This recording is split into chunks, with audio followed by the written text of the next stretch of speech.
Assalamualaikum warahmatullahi wabarakatuh. Selamat siang teman-teman semua. Kembali lagi bersama saya Elwin di channel Dunia Statistika.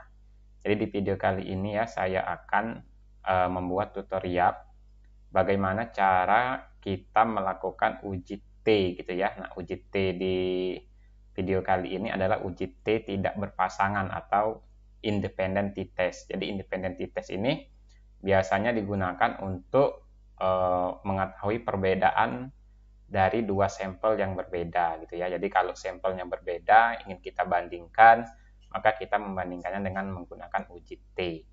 Nah, di video kali ini saya akan menghitung uji T-nya menggunakan dua cara, yaitu dengan hitung manual ya, menggunakan Microsoft Excel dan juga dengan menggunakan SPSS. Kita langsung saja ke data.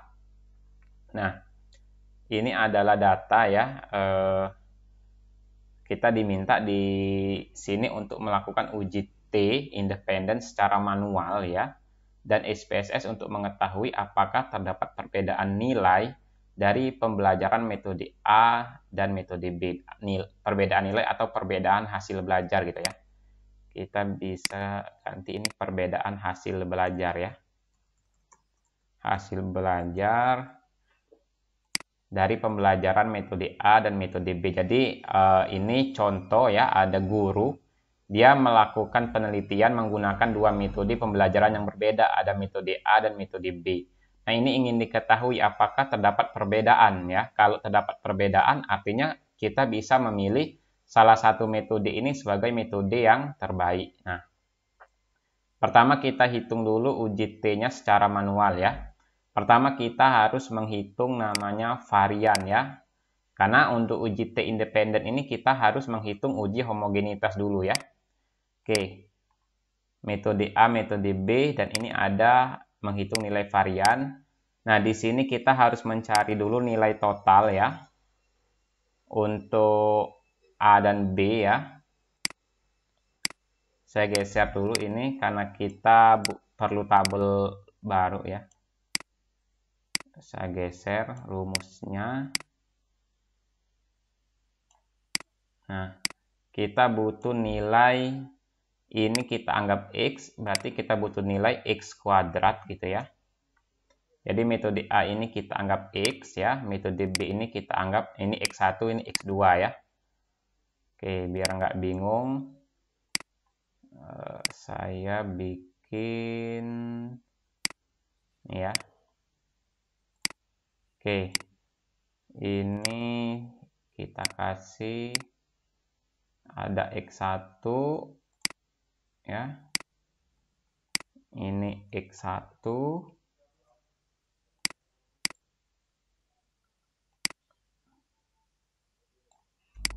kemudian berikutnya kita copy saja, sebelahnya itu X2 ya. X1 ini X2, terus kita bikin X1 kuadrat sama X2 kuadrat ya. X1 kuadrat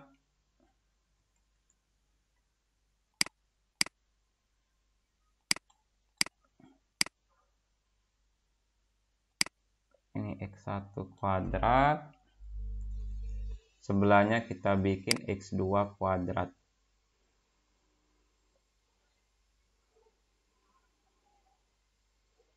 Nah ya, ini X2 kuadrat. X2 kuadrat. Oke.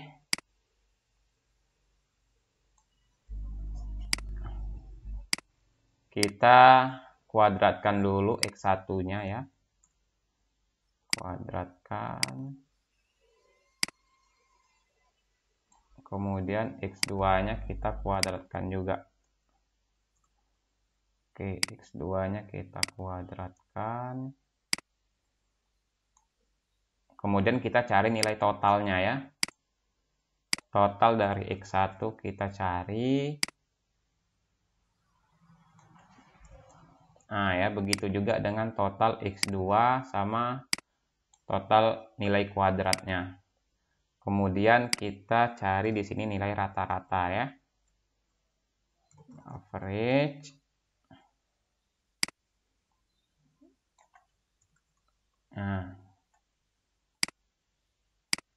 Nah, ini angkanya dibikin 2 angka saja di belakang koma ya. Oke. Nah, pertama kita mencari varian ya, atau S1 ya. Nah, rumusnya itu N ya. Jadi kita cari varian dari X1 N ya. Rumusnya berarti N-nya ada 15 dikali sigma X1 kuadrat. X1 kuadrat sigma total ya, dikurang total dari X1 dikuadratkan. Total dari X1 dikuadratkan. Baru kita bagi N dikali N-1 ya.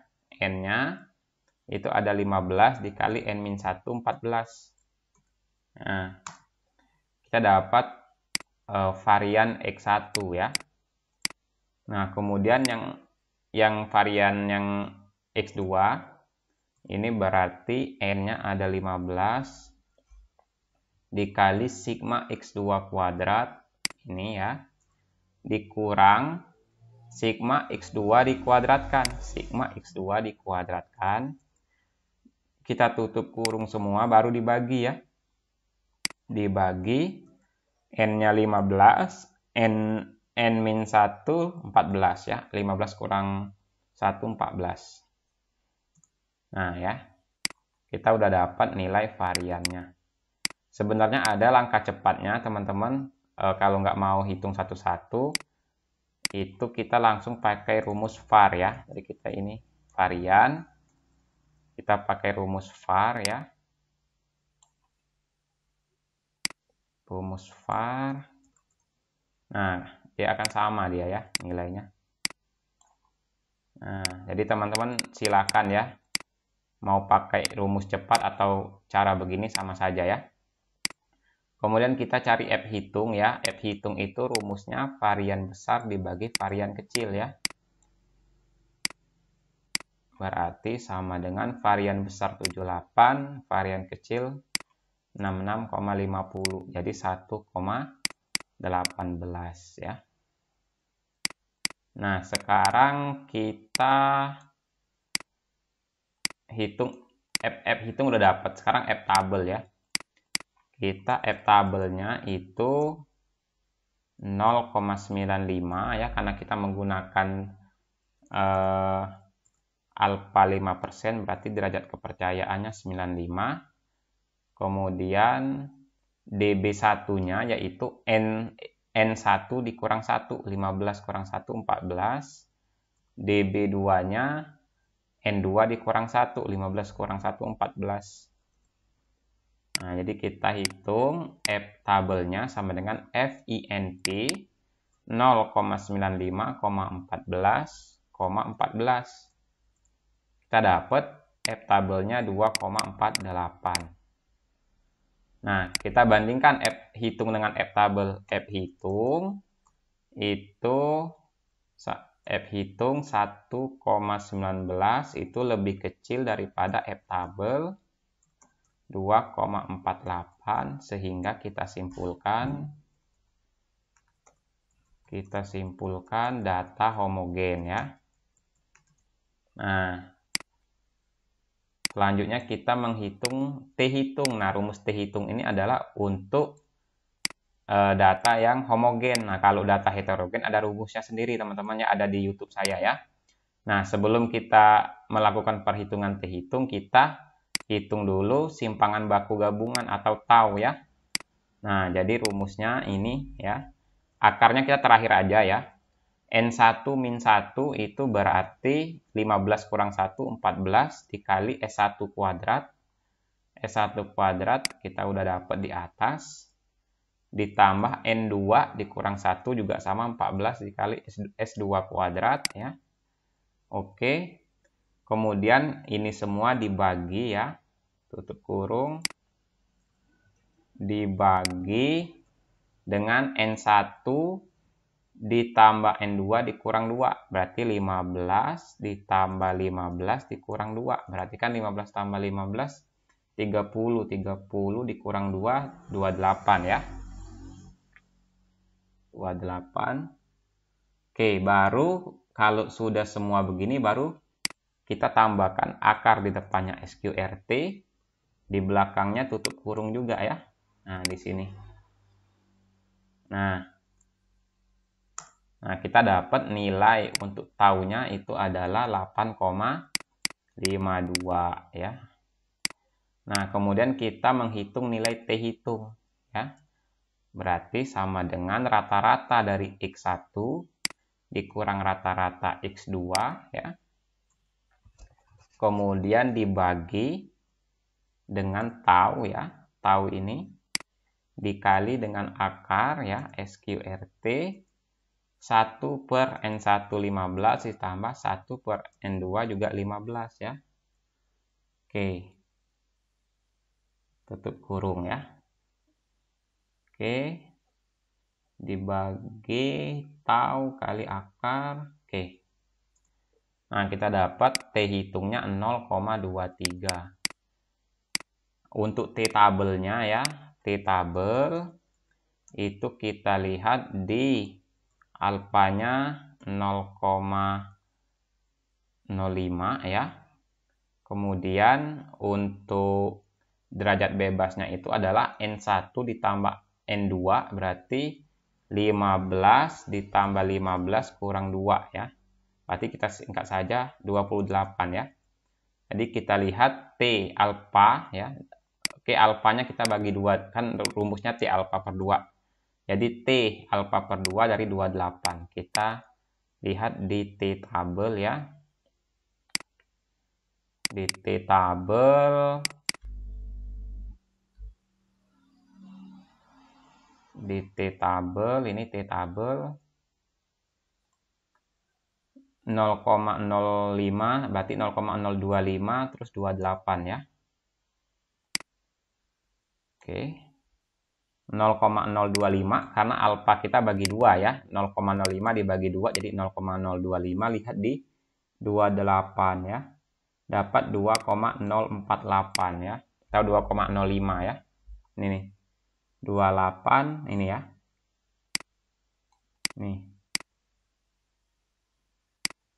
Berarti dia 2,048 atau 2,05 ya. 2,05. Nah, ini kita lihat T hitung tadi 0,24 itu lebih kecil dari T tabel 2,05. Sehingga kita simpulkan tidak terdapat perbedaan hasil belajar antara metode A dan metode B. Tidak terdapat perbedaan hasil belajar metode A dengan hasil belajar metode B ya. Nah, ini kalau kita hitung secara manual ya. Nah, apakah tepat perhitungan kita? Jadi bisa jadi kita juga ada kekeliruan ya. Jadi kita hitung menggunakan SPSS. SPSS ya.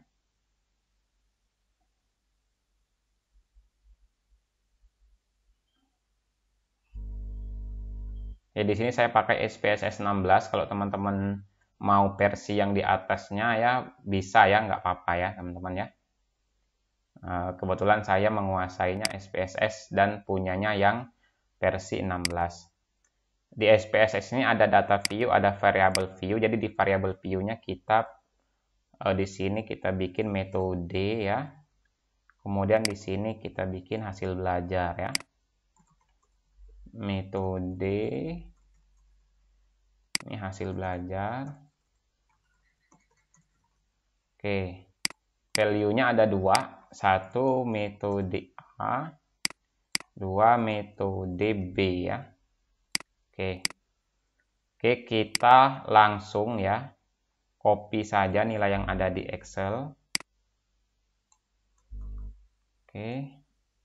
Ini untuk metode A yang kodenya tadi 1 ya. 1.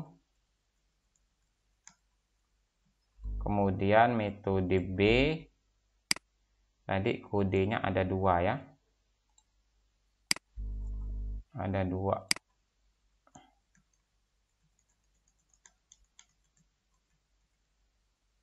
Nah, jadi kita punya 30 data ya. Nah, ini ada metode A dan ada metode B. Sekarang kita lakukan analisis uji T independen, analyze, compare means, independent sample t-test. Hasil belajarnya masukin ke tes variabel, metodenya masukin grouping. Di sini grupnya ada 2, yaitu 1 untuk metode A dan 2 untuk metode B. Continue, kita klik OK ya. Nah, di sini kita cek dulu untuk T hitungnya ya, itu 0, T hitung 0,23. Nah ya, sama ya. Kalau ini kan udah dibulatkan aja 0,24. Ini kan dia 0,236. Kalau kita bulatkan dua angka 0,24. Jadi sama ya hasilnya ya. Kemudian untuk F hitungnya kita lihat di sini ya. Nilai signifikasinya lebih besar daripada 0,05 sehingga datanya bersifat homogen ya. Sehingga kita gunakan equal variance assume. Nah, untuk uji T dengan SPSS kita membandingkan antara nilai signifikasi tutil dengan 0,05. Karena nilai signifikasinya ini lebih besar daripada 0,05, maka tidak terdapat perbedaan hasil belajar metode A dengan hasil belajar metode B ya. Gitu. Nah ya teman-teman ya, mungkin itu dulu untuk tutorial kali ini. Bagi teman-teman yang ingin olah data ya, itu bisa ya hubungi saya di channel Dunia Statistika atau di WA 0812 3205 4583 ya. Jadi saya akan membantu teman-teman dalam mengolah data penelitian teman-teman ya. Kalau teman-teman mau privat juga bisa, itu melalui Zoom meeting ya. Nanti ketemu saya di Zoom meeting ya. Oke teman-teman, demikian untuk video tutorial kali ini. Terima kasih ya. Saya akhiri, wabillahi taufiq wal hidayah. Assalamualaikum warahmatullahi wabarakatuh.